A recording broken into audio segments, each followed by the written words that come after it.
Thanks for tuning in.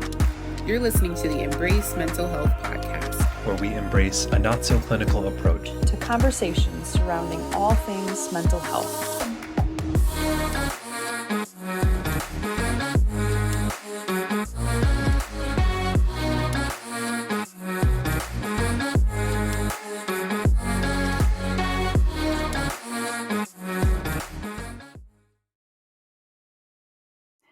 Happy Mental Health Monday, and welcome to the Embrace Mental Health podcast. Today I have my co-host Autumn with me. Hello, Autumn. How's it going? You know, we're alive. The sun came out today and yesterday, so I don't know, a 2-day vitamin D streak. We're not upset. Yeah, man. Did you see that? Like, apparently, this January, for the state of Michigan, anyway. I don't know for everybody else out there, but it was literally like the darkest January, like in 100 years or something like that. Wait, this January or past January? This, like, January of 2024 was just darkness. Hello, darkness, my old friend. Like, they were like, this is the darkest January we've had in a long time. And I was like, oh. That might explain a lot, y'all.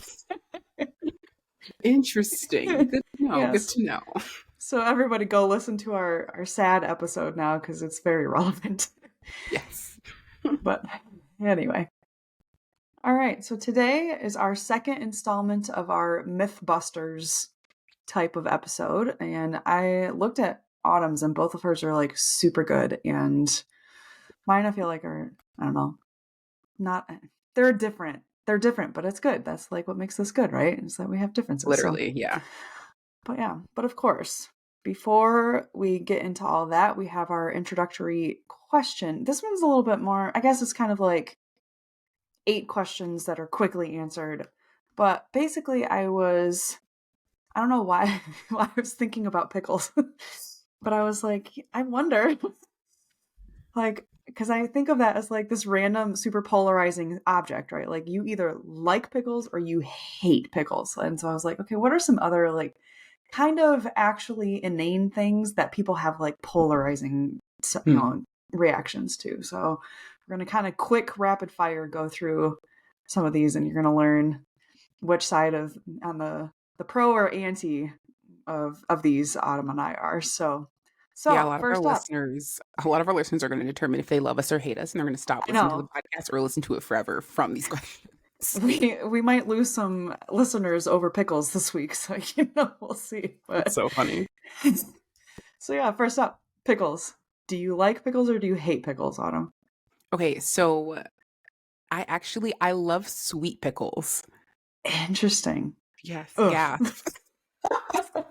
Regular pickles, like if I was on a deserted island and I had nothing but pickles to eat, I'm gonna smash those pickles. But like in any other circumstance, please don't give me a pickle that is not sweet. Interesting. Oh, I hate sweet pickles. That's funny. I like dill pickles. I hate sweet pickles. But the thing is like the place where I figured out how polarizing this was, there's this place in Lansing that like everybody who listens to this that knows Lansing, I think there's one in Grand Rapids too. There's this place called Horrocks, which is like, it's like a giant farmer's market, like almost like a mini mall of, I don't even know how to totally describe Horrocks. It's incredible. It's amazing. But yeah. But they have a pizza shop that's on the side of it. And one of their pizzas is a pickle pizza. And I kid you not, it's like one of my favorite pizzas. It's delicious. Like I absolutely love it. But the face that Autumn is making right now that our listeners cannot see, but that she's having to cover her face and hit her microphone a little bit, she's like appalled. So that's exactly where this came from, because I was like telling some of my friends, I was like, man, there's this pickle pizza and it was so good, and they're all like that. It was just like, it sounded horrible, and I was like, whatever, it's so good. But it's polarizing. Like it's really funny. Pickles is one of those things that I feel like but yeah. Wow. To each their own. Yep, exactly. All right, next one is really what's going to get us in trouble. Taylor Swift, pro or anti? Okay. I feel like there's supposed to be rapid fire, and here I am with like all these not rapid answers. Okay, I'm not like a Taylor Swift stan when it comes to her music, but like Taylor Swift in general, I think that she is, I mean, as well as you can know a celebrity because no one really knows her except for the Yeah. people around her. I think she's pretty sweet. And I think she is like breaking down a lot of barriers for women when it comes to like the entertainment industry. And also just like for all the people that hate on Taylor Swift fans, like, you know, the teenage girls who are like crying and like having a heart attack when they like hear that she's dropping a new album, literally stop. Like let people have joy. I have seen grown men lose their absolute minds over football teams. So like let people be happy. But yeah, Yep. I enjoy Taylor Swift. Yep. Okay. I'm pro Taylor Swift too. I actually, Yay. it's funny. I have tickets to see her this November, which is wild. The first time when she came to Detroit, my friend and I were like, yeah, we can't justify paying that much money. Like, oh, you know, whatever.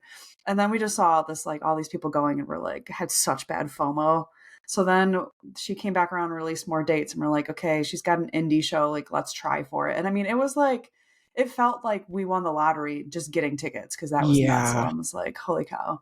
But yeah, I do like her music. I don't think she's like the world's most phenomenal vocalist, but I Oh, think like fair, she yes. is fine. Like I think I don't think she's a bad vocalist. She just doesn't have some of the same range and stuff. But as a songwriter, she has written, like she writes her own stuff and she has written Yeah. so many songs and so many albums. And as somebody who's written music myself, like that alone is impressive to me because it's Yeah. so much.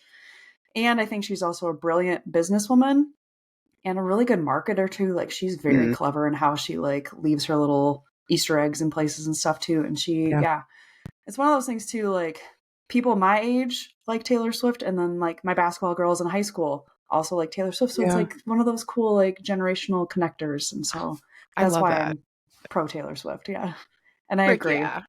All you angry men, just shut up. Next, cats. Are you pro cat or how you feel about cats, I Autumn? do not like cats. Please, no. Oh my word. I agree. I kind of figured this might be happening because both Autumn and I are have dogs, and so I was like, we might just be dog people, and I Yes. agree. Like, I just don't really understand the appeal of cats. Like, Yep. I have enough people who either avoid me or are angry at me in the real world. Like, why do I want to have that as a pet as well? Yes. I'm Yep. also allergic, which does not help. But yeah. Yep. Same. Okay. Okay. Next one. Have you heard of this, Autumn? The Pantone color of the year? When I looked at the Google Doc, I saw it and I Googled it, and now I know. Okay, yes, yes. So for those of you who don't know, a brief synopsis. I just learned about this myself, but there's this I don't even know if it's a company, whatever. Pantone, every single year they release a color of the year that's supposed to sort of represent the year, but then also sort of like forecast trends a little bit of what color it's going for. And this year the color is called peach fuzz. But I would basically describe it as Caucasian crayon. Like is what it looks like to me. I'm deceased. So, when you looked it up, how did you feel about this color and That how do is you feel about it? hysterical. I feel like someone went a little extra with the name, like Peach Fuzz.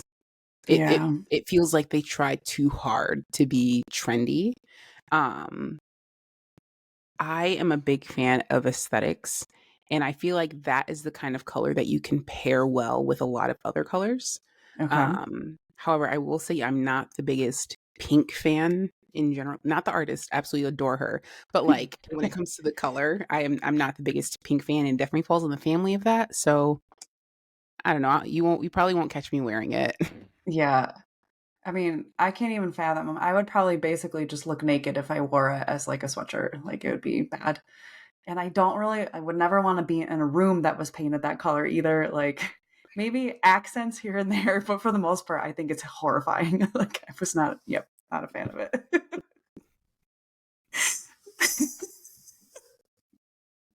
I'm just imagining what you said, like after the sweatshirt thing, and then being in a room painted with the walls. Just imagining you blending in. Yes, like I do not want to be wearing that color in a walls like of that color just Oh like my gosh. ah. Oh, we'll just see blue jeans. Like, what is that? Yeah, exactly. Oh my word. Oh heavens. All right. Next one. This is like a generational dividing line between millennials and Gen Z. So this will be interesting. Yeah, this is actually hilarious. So are you middle part or side part Oh, okay. for So us on the video?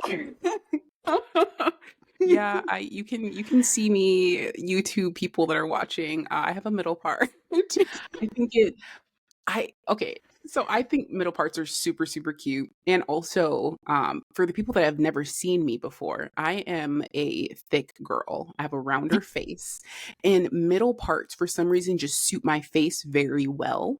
Um, but I don't mind a side part. I'm not the kind of person where I'm like, oh my gosh, you have a side part. Are you like 55? Like, full supports however you want to wear your hair. Oh my gosh. Oh my Oh gosh. my gosh, Shots Kelsey, fired and you no. weren't even I trying. literally just saw you put your head down. It looked like you have a middle part until you put your head down. I just realized you have a side Yep. part. The side part. I'm 55. This is my favorite day in the world. Oh my word. So yes, hair parts, man, have just been the worst of my life because like in the 90s it was middle part. So for like a little bit of my life I fit in. But then in the 2000s it switched to side part. And I mean, we are talking like deep side parts. Like some people it was like they had 3 strands of hair on one side and then like the rest of their Yes. scalp was like wow, like it was like crazy. And so then I remember being like, "Oh, you really should try a side part," because I had a more of a middle part, and I was like, And so it took me too long. And then finally, I started with the side part, and then I feel like once I got comfortable in the side part, they're like, "Actually, middle parts are back in, and you look old because you're." And I'm like, "Listen, it's just staying at this point, okay? Like, it's not a deep side part, but it's still a side part." And part of my thing too, Mhm. like I have a widow's peak, and so it's really hard for me to Mm, find a middle part because it's so tricky with a widow's peak. So interesting. but I'm also, I mean, I'm a millennial, so side or die, baby. Ride or die. Oh my gosh. If we ever do like when we put out merch, that should be like a funny thing. We just like have limited sale for like 2 hours. Yeah. That's amazing. All right, next up, country music. I love country music so much. Oh my goodness. I didn't even realize that was on here. Did you add that one like later on? It started, no, I moved where it was, but it was there Dude, fairly soon. So yeah. I didn't even notice it, but like I have been listening to my country. I have a few country music playlists, no shame. I've been listening to it for the past few days because the sun's been out. And so I'm like, if the Ah, sun is yeah. out and I'm listening to country music, it's summer. That's how it is in my brain, kind of girl math, I guess. Um, but I love country music. Well, okay, sorry. I guess some like true country music enthusiasts would be like, "Oh, you like pop country music or country pop, like the super twangy stuff." I can't. I personally can't get with it. But like Thomas Rhett, like Russell Dickerson, yes, please. All right, so I'm middle of the road, like kind of middle of the road on country music. So I talked about how this is polarizing, but I'm like kind of I like country music. I don't think I'd ever say I love country music, but I Yeah. used to hate country music, but then I'm like, okay, I like to have a wide variety to listen to and I like to have an appreciation just for all music. So I was like, okay, I'm gonna try and like country music. And I like country music in the summer. So you talked about it being sunny, so put it like that makes sense to me. Because like listening to country in the winter just does not make sense to me. Mm. But I feel like country music has to be a place where you can roll your windows down, Mm. maybe be driving a back road in a truck, like that to me is like okay. Then I'm like yeah, I'm vibing with country music, but it's seasonal for me. So yeah, Hmm. Makes sense. yep. Our next generational divide here: skinny jeans,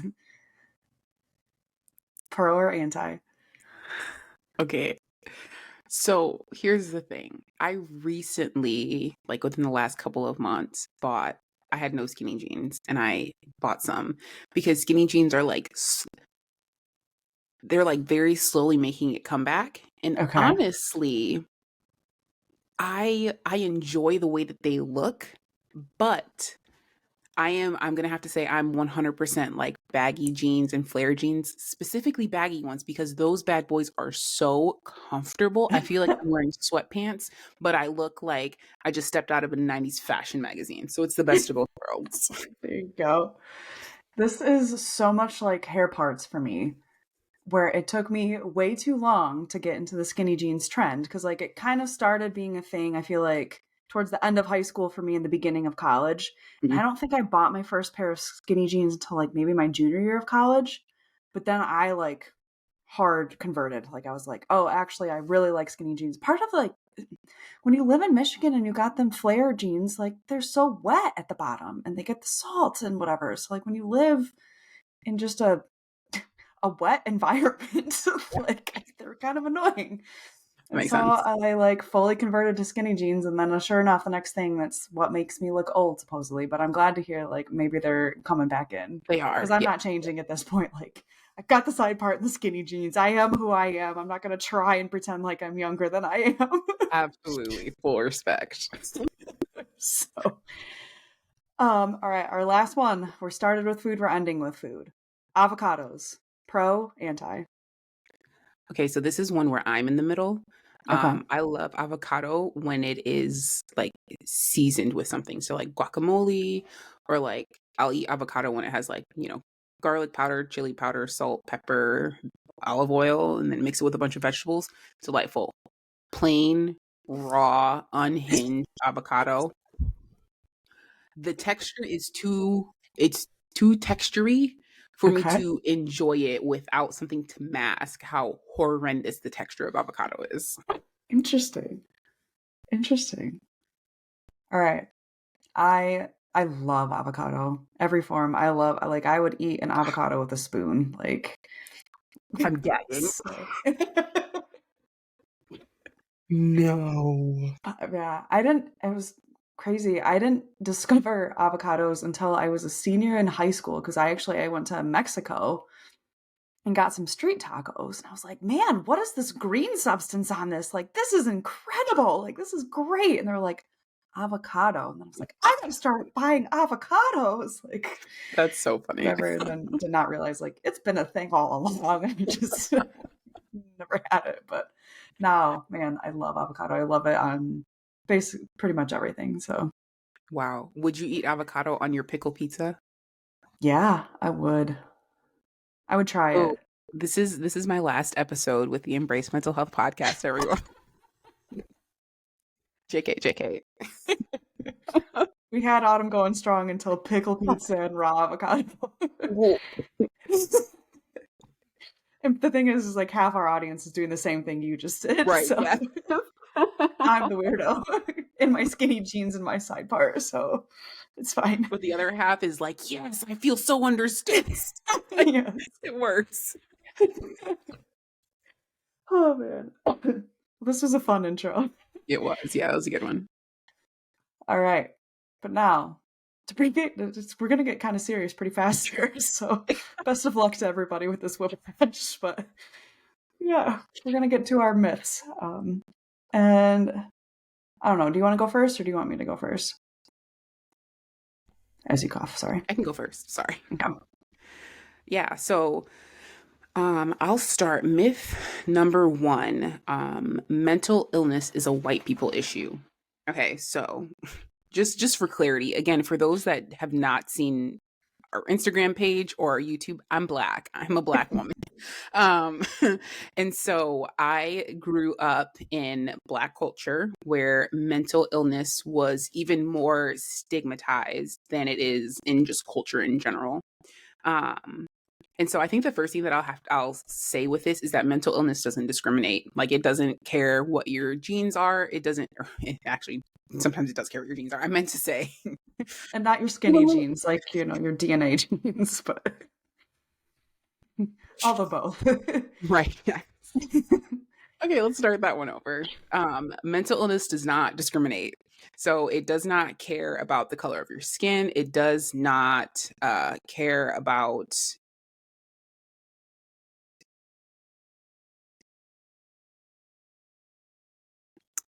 I'm going to take that statement back. because I actually don't know if I fully agree with it. Oh, interesting. Mental illness doesn't discriminate in the sense that any and everyone from any race, any religion, any culture, any place where you live geographically, anyone can be impacted by it. Um, so something that I do want to something that I think is really important to state when we're having conversations about mental illness and communities of color and stigmas and privilege and all these different things. I think it's super important to know that there is room in the conversation about mental illness in BIPOC communities. There is room for conversations surrounding privilege, right? So I don't think it's fair to say that only you have to be privileged in order to have a mental illness, because that A is just super backwards and B, it's not true. Um, I do, however, recognize that communities of color have both historic and then continued systemic experiences and injustices that have made it significantly more difficult and at times even impossible to confront and work through any mental health struggles they may be experiencing. And so by that, I mean like the transatlantic slave trade, Japanese internment camps, genocide of indigenous communities and peoples. Um, like in those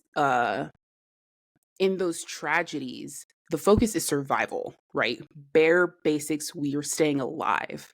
And so there really isn't space to figure out like, oh, I'm feeling anxious. Let me work through why I'm feeling this way. Or I feel depressed. Like, I feel like there's a pretty good chance that most of the people in those experiences experienced mental health struggles to the extreme, but had no space to actually process through it. Yeah. And so when we say that, so when we say that like mental illness is a white people problem, I think it's coming from a place of recognizing that there is a certain level of space that BIPOC communities have not been and sometimes still are not allowed to like exist in when it comes to processing if they have mental illness. What does that mean? But I definitely do not think it's fair to say that only white people struggle with mental health. And I actually looked up some statistics just to like, I don't know, for those people that are still skeptical, give like concrete facts to let you know. Um, so, according to Mental Health America, which is a mental health organization, 17% of Black people and 23% of Native Americans live with a mental illness, and people who identify as belonging to two or more races, so people that are biracial or have more than two races, are most likely to report a mental illness compared to any other racial or ethnic group, which is very interesting.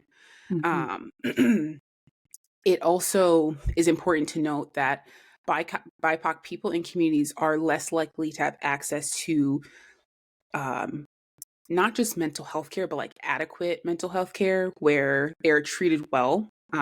They are they don't face discrimination, and they have the resources are like specific to like that culture's experience or that racial group's experiences. But yeah, but also just a lack of mental health resources that are like catered to those specific groups of people. Um, BIPOC people are also less likely to seek out treatment. And that's largely because of stigmas that are, you know, very, very um, strong in a lot of communities of color. And they're more likely to receive low and poor quality care and more likely to end mental health services early. So I think another thing to point out is that we know that mental illness and mental health struggles are linked to both internal things like our brain chemistry and our genetics, but also external things that happen to us, trauma. Um, And while trauma is also something that does not discriminate by any means, it is worth noting that there are some populations that are more likely to be exposed to certain risk factors that increase the chances of developing a mental health condition. So these are things like homelessness, exposure to violence, being in the criminal justice system, experiencing poverty. All of these things, as I would assume, hope most of us know, there is a disproportionate impact of these things on people of color. And so, because of that, there is also a higher risk of them developing mental health challenges because of those things. I can't remember what the statistic was, but it was some crazy high statistic of black men growing up with PTSD from or black men ending up with PTSD from growing up in incredibly violent, dangerous situations, when they were young. And yeah, I don't know, I can't remember the statistic, but it was really high and very sad. Um, and there's another statistic that states that Black Americans are 20% more likely to experience serious mental health problems than the general population. I can keep reading off statistics, but I think really the biggest thing to point out here is that mental health is real. And once we begin to recognize it as an actual illness, um, we are more likely to accept the fact that it doesn't discriminate, because we recognize that diabetes doesn't discriminate, cancer doesn't discriminate. Yes, there are definitely like um, groups of people that are more like predisposed to getting certain conditions, and that's the same thing with mental health conditions, but it does not discriminate, and anyone and everyone is capable of being impacted by it. So yeah. So there actually is one other statistic that I think is important to point out. I read that Indigenous communities experience higher risk for suicide and self-harm compared to the general U.S. population, and suicide is the second leading cause of death amongst Indigenous children and young adults. So I think there's something to be said about there being the truth of the matter and our willingness to accept the fact that something's true. So mental illness is impacting communities of color, period. Mental Mhm. illness is impacting people of color, period. I think that we are doing so much harm and such a disservice our to communities of color when we, and when I say we, I mean people of color, when we say that mental illness is a white people issue, because you are A, ignoring the reality, and B, perpetuating the stigmas that are uh, unfortunately feeding these statistics that I just read that are so sad. And so I think it's really important to like not just brush past this, but actually like sit and think through the fact that mental illness does impact communities of color and individual people of color. And it is dangerous and, might I say, violent to say otherwise. Yeah. Yeah. What do you think are like, and this, if you, I mean, not that you're necessarily gonna have the answers, but like in your experience, like growing up, what do you think were some of the biggest barriers, or why it was seen that way? Yeah. Um, I think there's two things that came to mind initially. One of them is the the representation of mental illness and in mental health care resources is was very white, right? Mm-hmm. And so I think I put the statistic in here somewhere, but like the amount of um yes, okay. So 86% of psychologists in 2015 were white, while in contrast, only 2% of them were black. Wow. Um, and so it's, how do I put this? If there's no one that looks like you that affirms your experiences, you aren't going to affirm your experiences. And then, oh, and then two, um, I feel like mental illness, depression, anxiety was always like represented in pop culture, like in movies and TV shows, like with the white girl who's depressed, or the white boy who's like who has bipolar disorder. And there was no like, I don't know, you don't see people that look like you that have mental illness in pop culture, and pop culture plays a heavily influence on the way that we live our Yeah. lives. So I think those are the two biggest things, along with what I already said about like history making it to Yeah. where mental illness felt like a privilege to be able to acknowledge, when in reality Yeah. that's just not true. Yeah. I mean, obviously there's so much that there's still to have in this conversation. So I definitely think we will need to make this a priority to have a whole episode on in the future. Absolutely. Yeah. But yes, for right now, this myth is definitely busted of like it's not, yeah, it's important.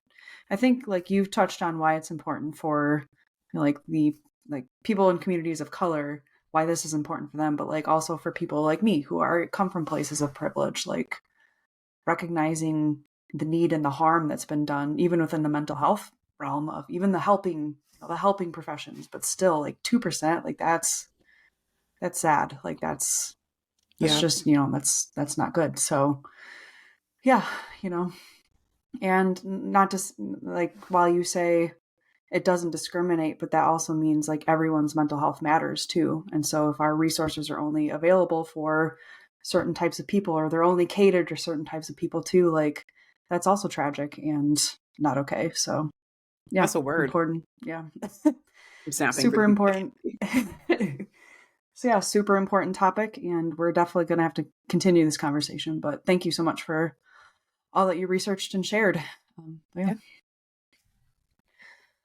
Okay, so now to go to mine, which is a little bit of a lighter note.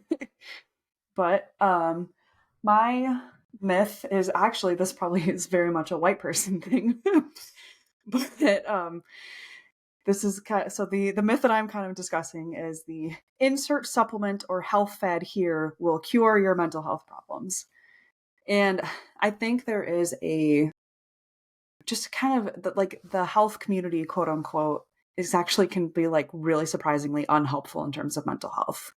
Because I think there's a lot of people who are like, well, hey, just take this supplement and that'll take care of it. Or we'll just try CrossFit and then that'll be fine. Or like, making it all about your physical health or the supplement or this.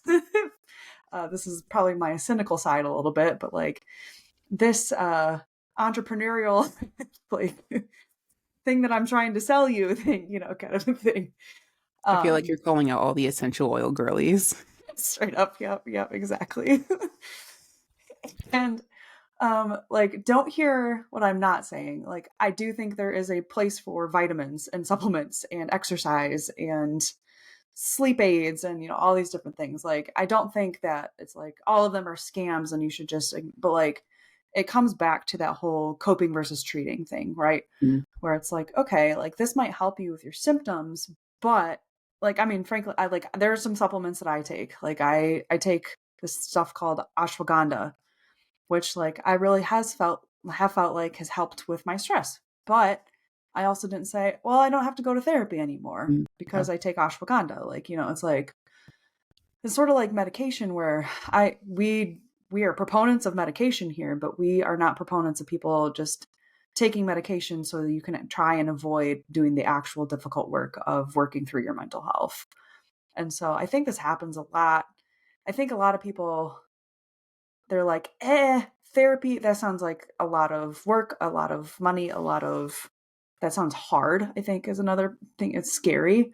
And so it's like, would I rather just take the supplement instead or kind of skirt around it and try this new fad thing here? Sure. Mm. Yep, that sounds much easier. We'll try that. And then it's like, oh, but actually you're still kind of avoiding the actual issue here.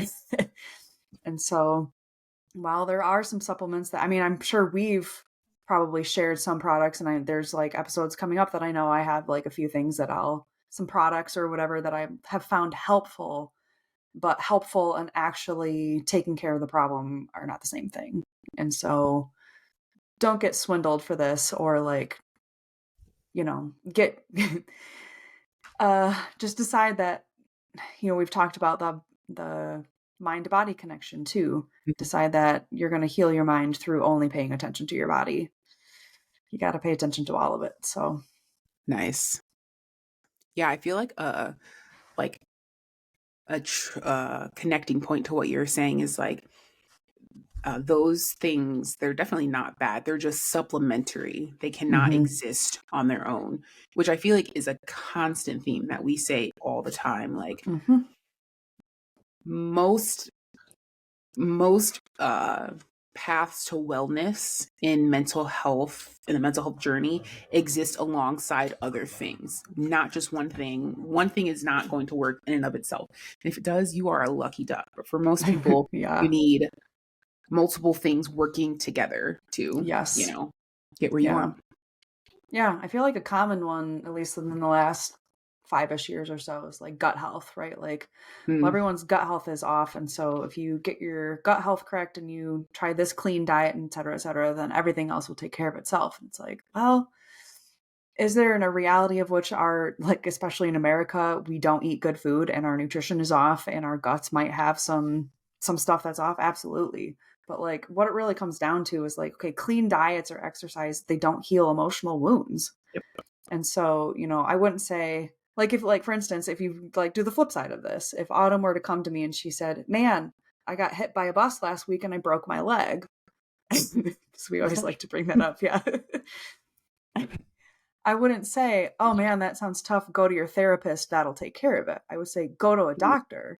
And so now, would going to a therapist potentially help? Like, yeah, that might help with some like pain management or whatever.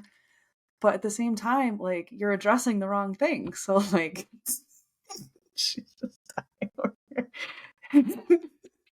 here. I literally just imagine me getting flattened. Like full on Regina George, just like oh my word. But yes, that just despite my snorting into them so hard, that was actually a really, really, really good analogy, I think, and hopefully helping people understand how am I allowed to say crazy? How crazy it sounds to think that all of the physical things that you do are going to solve something that is also mental. Very, yes, mental, emotional. Like, yeah. Yep. So that's mine. That was my first one anyway. I still have the giggles. I'm going to be talking about Lord help me. All right. The third stigma that we're going to be talking about is men's mental health, and the the myth that real men don't have mental health issues. Okay, so even though I'm a woman, I am like probably one of the biggest advocates for men's mental health that you'll ever meet. I'm super passionate about it. I'm going to start off with some statistics again, just to kind of let you deniers out there know that this is real math we've got. So you gotta break the myths with the science, right? Like, literally, no, actually, yep.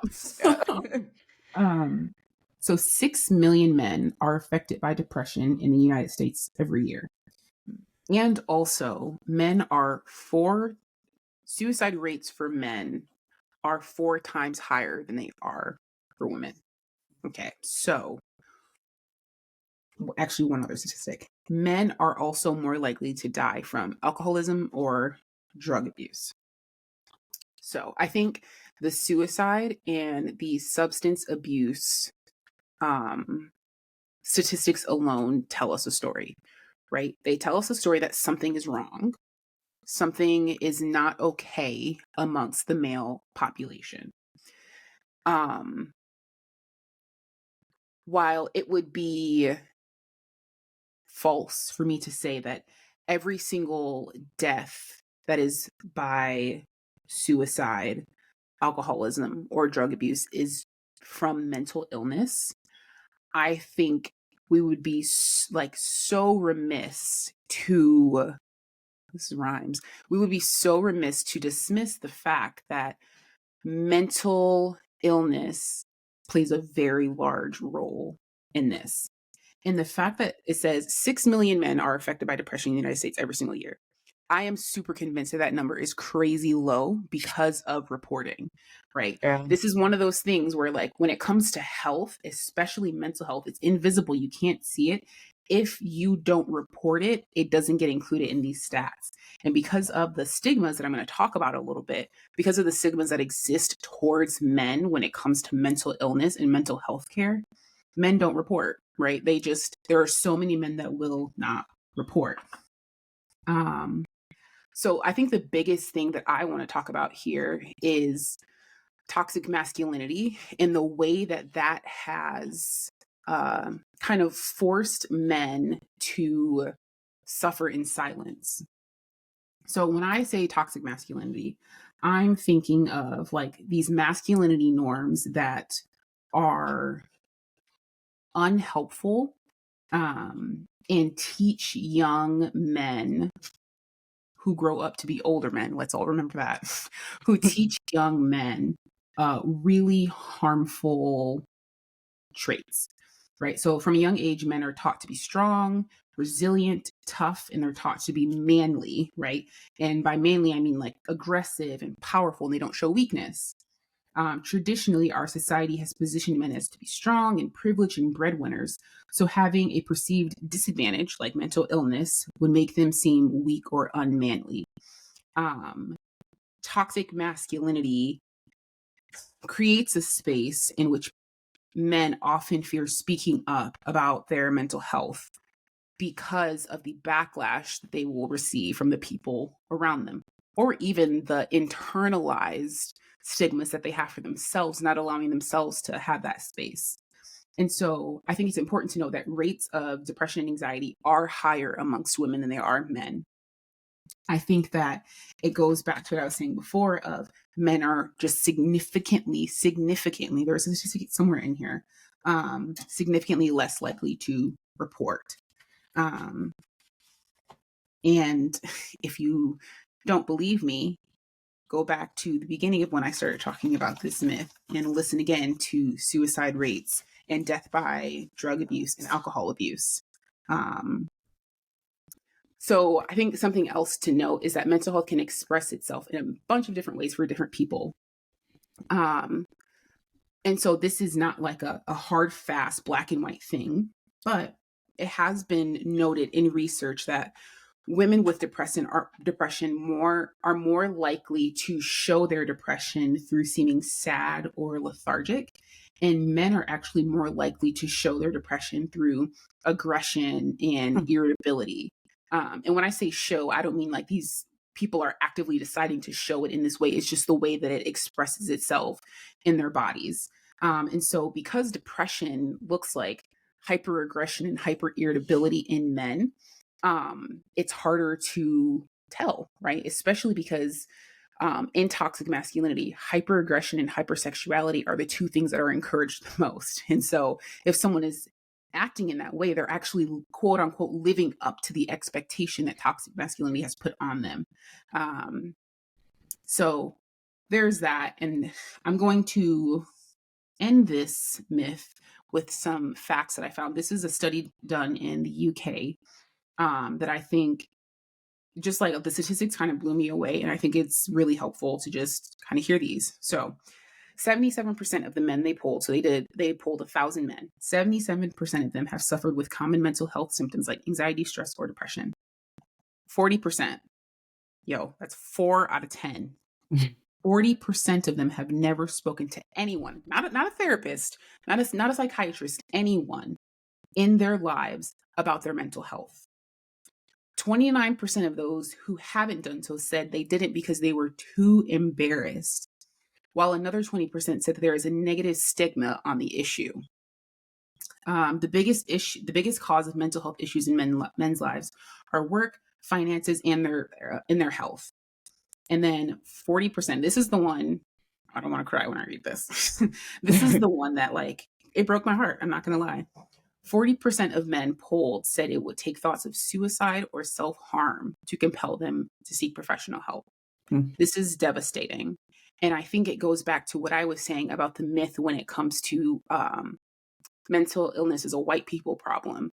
When we perpetuate these myths, these stigmas, we are perpetuating death, like, just to put it so bluntly. This is sickness. People suffer in silence with this sickness because they believe that only women are supposed to struggle with this type of thing. And again, every single statistic that I stated just disputes the fact that this is about women. Like, it is just like mental health doesn't discriminate with, in the sense of like any race can be impacted by it, any gender can be impacted by it. And so I think it's just very important to note that if you are a male, if you are a person of color, if you are a man of color, God bless you.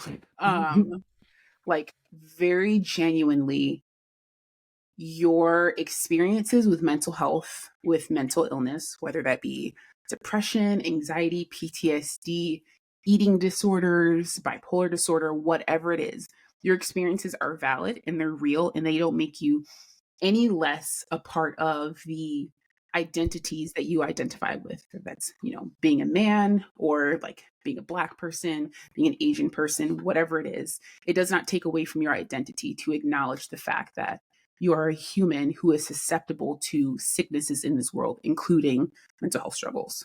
Yeah.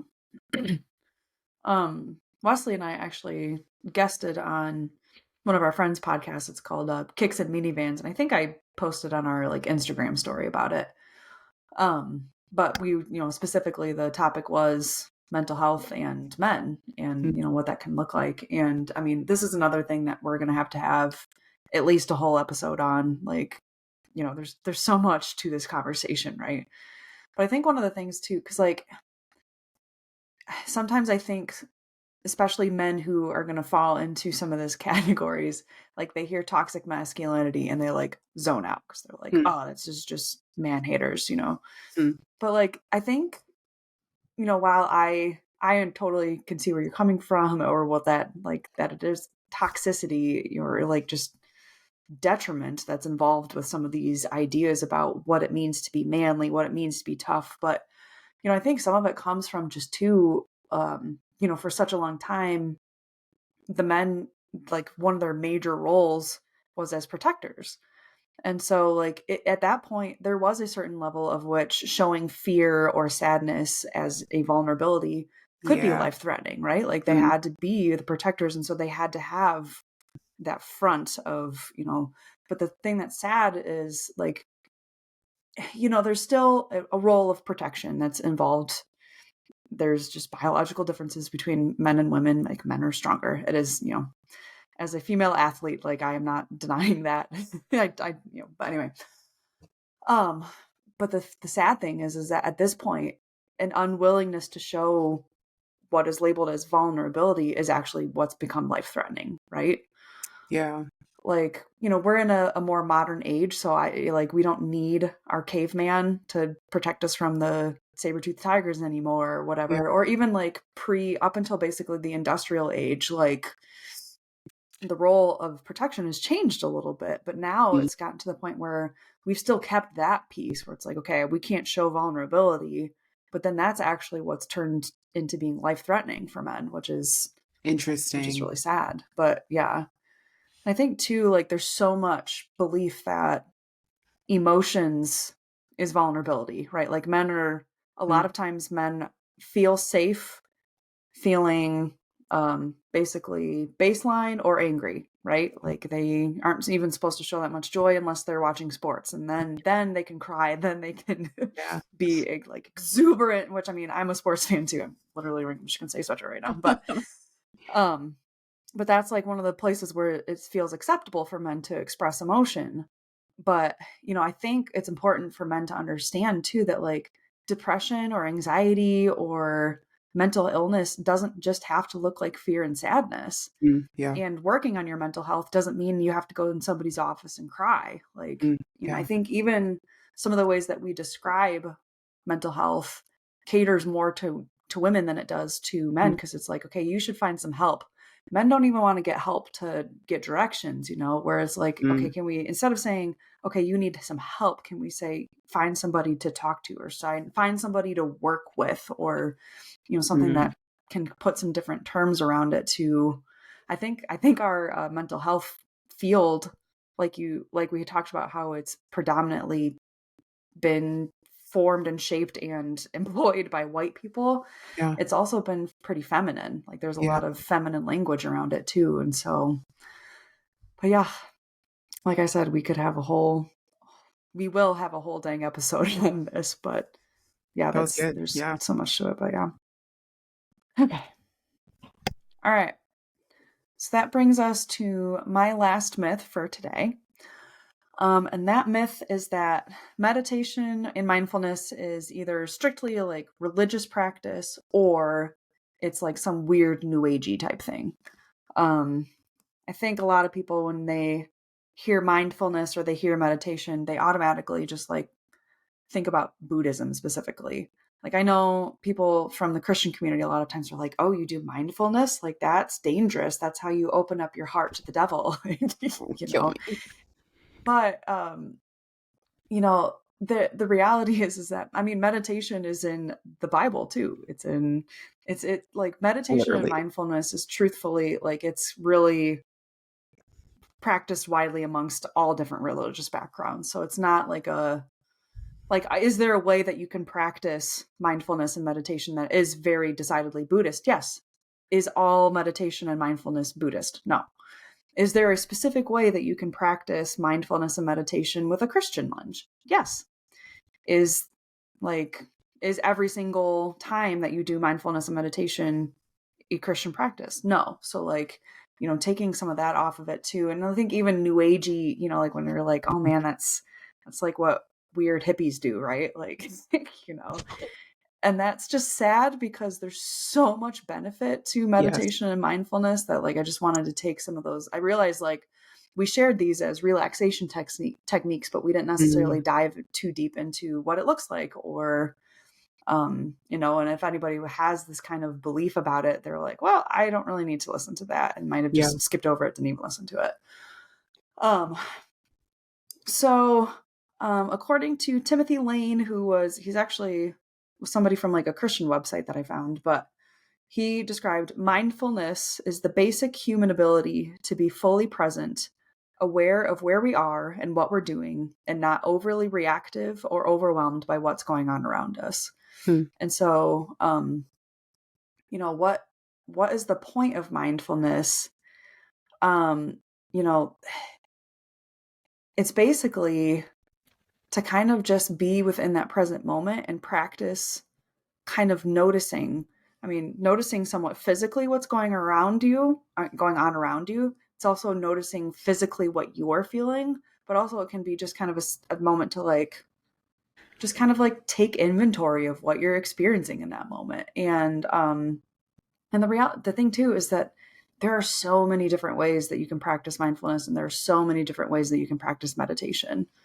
Like there's been times where I've done meditation of just like I pick a sentence and I'll spend 3 minutes thinking on each word in the sentence. But then there's also times where meditation is just can be sitting in quiet. There's also, there's a lot of guided meditation and guided mindfulness out there. And that's where I would probably, especially for people who are just trying it out, would kind of direct them. Although I'm sure there are like weird things out there. So like for sure. Start with hours. Yeah. Start with hours, first of all. The one that I've used the most frequently is from the Calm app. They have a number of different like mindfulness and meditation things, and they have it catered to like anger or like it's even like anger with a friend, anger with self. Like they have so many different categories. It's even sleeping. Like I think Calm has done a good job of having a wide variety of things that can be helpful. It's not just like a one one meditation fits all. Like it Mm. has a lot of different topics to it, which I think is good. And I have had good experiences. So that's something I would recommend for people. I don't know if you have do you have any place that you specifically go for your mindfulness or meditation on?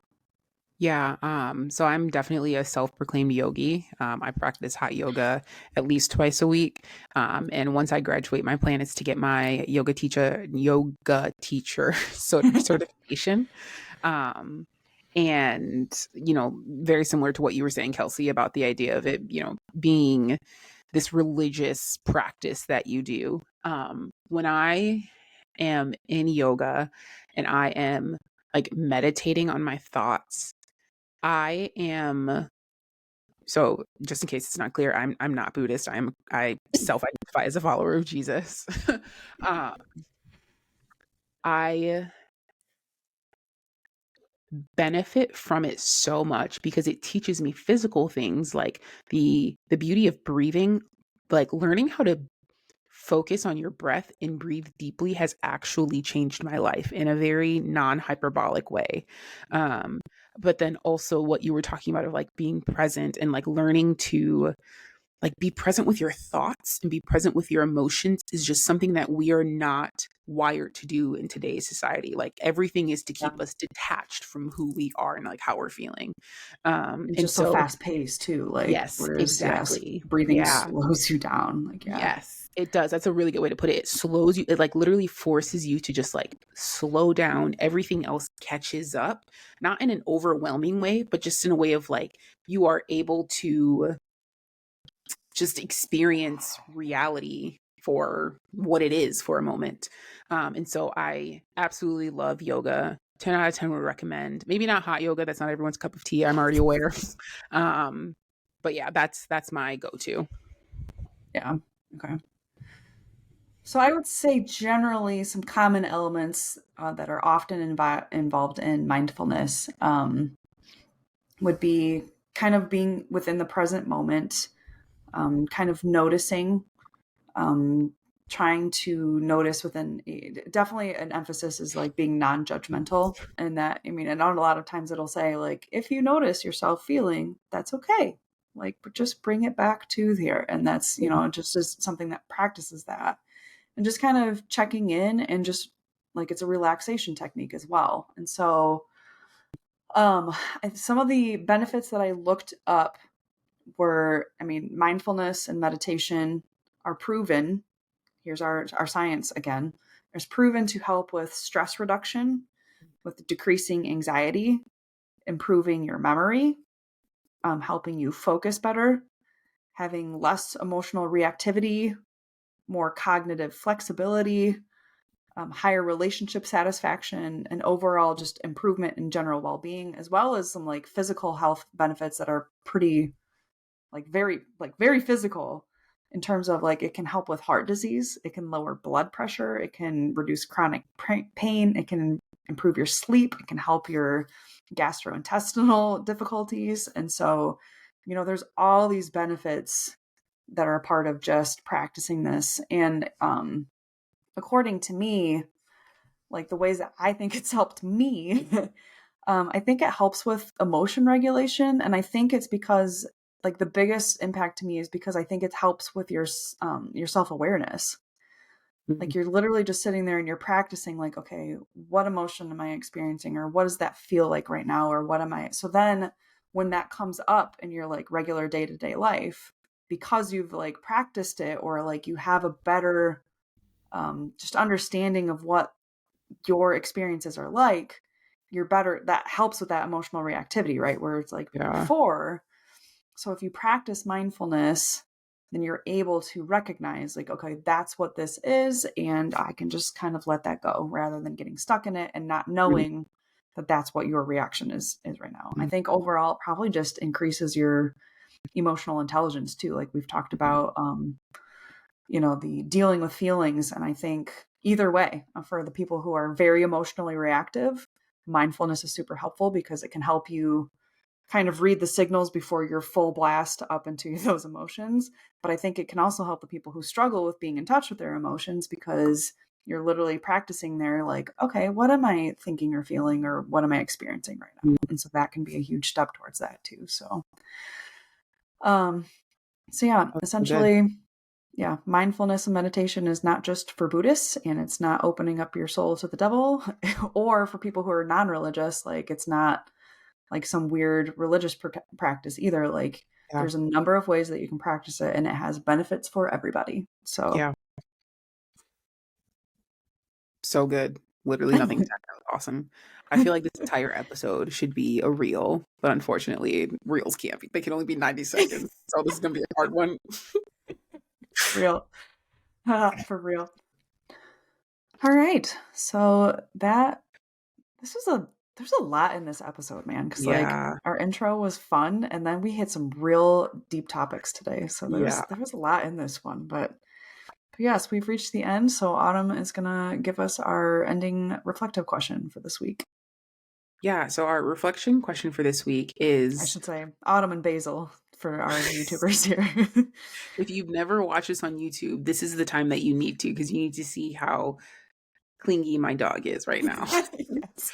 But our reflection question for this week is take some time to think on and reflect on a stigma that you may have internalized about mental illness, mental health care, whatever it may be. It could be any number of the stigmas that we mentioned in this episode or other ones. Just take some time to just to reflect on it. I'm not even going to tell you to, like, research and solve it, but just like be aware of it. Yeah. Yeah, that's good. Okay, now normally I make Autumn do the socials, but I just made her do the reflective questions, so I'm going to try. We're going to see how this goes. Okay. So, you can find us on Facebook at facebook.com/emh.nsc, or you can just look up Embrace Mental Health and look for our logo. We are on Instagram at embrace.mental.health. We're also on YouTube, and then you can look us up or send us an email at embracementalhealthnsc@gmail.com. Oh, we should insert the like round of applause, like sound effect right here, because that was fantastic. Chef's kiss. Mwah. I don't know what took me so long, but I finally just freaking wrote it down. But, Nice. yeah. If only That's there so was a funny. way that I could see it continuously. Like, there's this stuff called paper and pen. Like, you could just literally write it down, It's hilarious, actually. Oh man. All Awesome. right. Yes. Well, thank you for joining us, everybody, and we will see you next week. Yeah. Bye. Bye.